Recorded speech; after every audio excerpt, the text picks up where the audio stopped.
Monica, welcome to the studio. Thank you. Thank you for coming by. Thank you. I'd like to start with two terms that I keep hearing at this conference. One is equity, and the other is developmentally appropriate practice. These, I believe, are central to a lot of the work that you do. Why are they so important today? Why are they so hard to attain? The concept of equity is making sure that folks have equal access to opportunity, and developmentally appropriate practices, making sure that you're taking into mind the child's development when you're interacting with the child, so that the activity is appropriate for the child's age. It's got to be. You have to keep both in mind for the activity to not only make sense, but to be able to have an impact and be meaningful for the child, I would assume. Yes, as the adult, when you're interacting with the child, you want to scaffold them, right? So you want to understand where they are, and you want to help them to get a little bit further on their developmental path. Better to think like a child than think like an adult. Yeah, sometimes, yes. Sometimes, yeah. So often in early childhood education, we hear about the programs and the educators and the policymakers, and it feels like we don't hear enough about the families.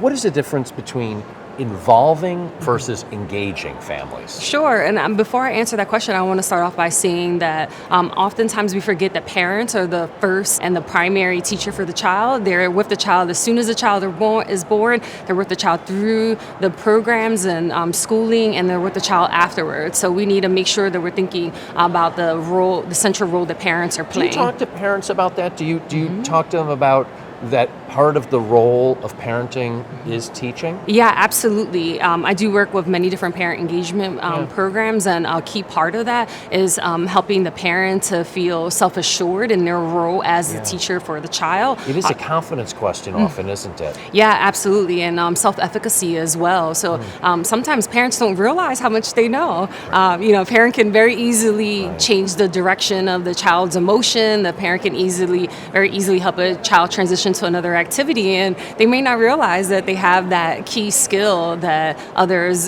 such as the teachers, may And the be able child to is use. always watching, isn't she? Yeah, absolutely.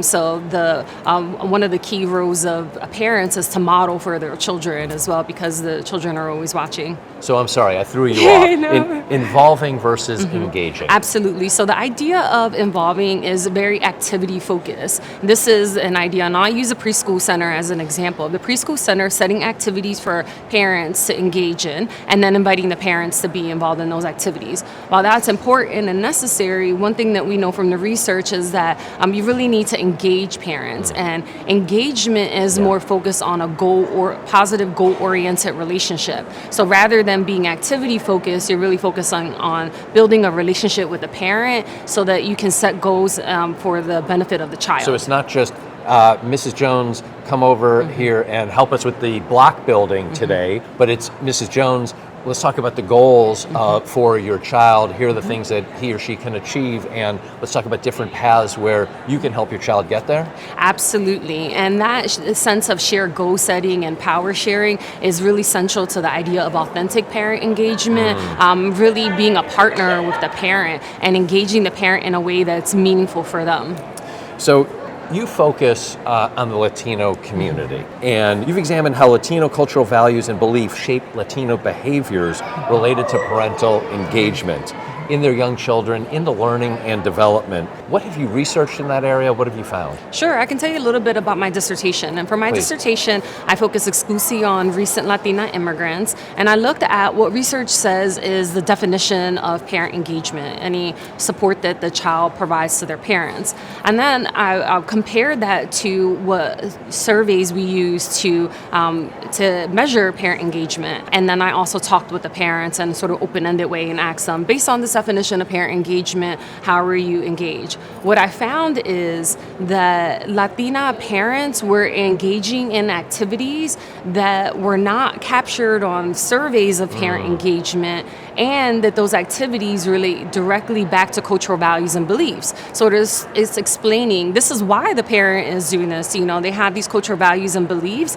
and they're acting on those beliefs. So there were a whole category of actions, I assume positive actions in terms of absolutely. that that weren't even being considered, captured, or anything. Yes, Wow. and I think that highlights the importance of moving from these activity bases to really focusing on the relationship. Because when you're focusing on the activities, Yeah. they're sort of contextualized within the culture. There's some assumptions about what parents should be doing. However, when you focus on relationships, you're just focusing on building that trust and positive two-way communication. Now, speaking of communication, you do your research in English and in Spanish. How does that help your work? Why does it make a difference?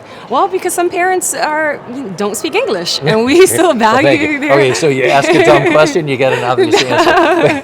But No, I think it's a really important question because there are not enough researchers who are doing their research in English and in Spanish, right? Where there's an entire group of people whose voice we really want to understand and uplift. And in order to do that, you have to do it literally and figuratively in a way that they can understand, speak their language. just speak their language. And I would assume obviously, and particularly when you think about the cultural effects that you were just mentioning, if you're not speaking the language, you're missing a Absolutely. lot, I would assume.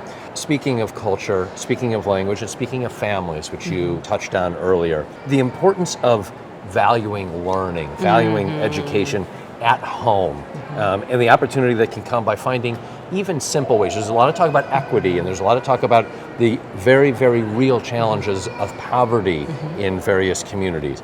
And yet, having that positive engagement at home can really matter.